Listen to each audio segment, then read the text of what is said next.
RK recording studio Bhiwandi.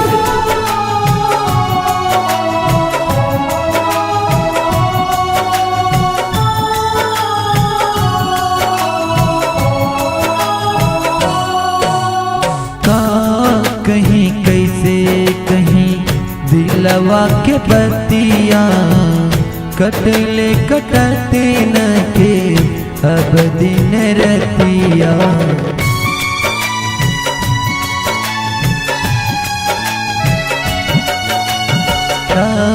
कहीं कैसे कहीं दिलवा के बतिया कटले कटते नहीं अब दिन रतिया।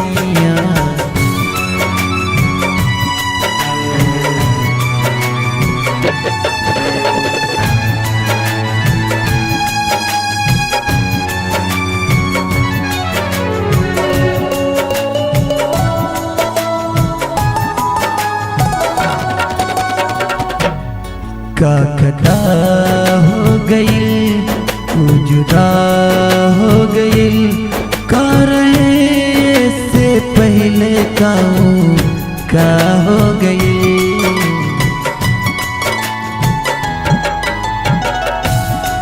का खता हो गई जुदा हो गई का रहे से पहले का से का हो गई।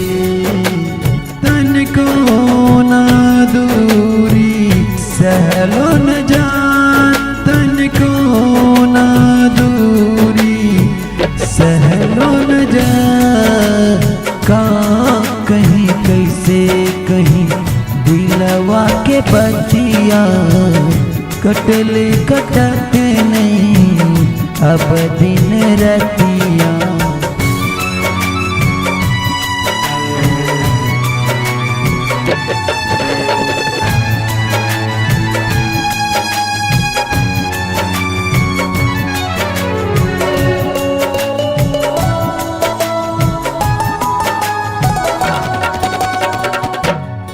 ना ही प्यार करब ना दीवानी कहब अपना दिलवा के रानी अब ना कहब।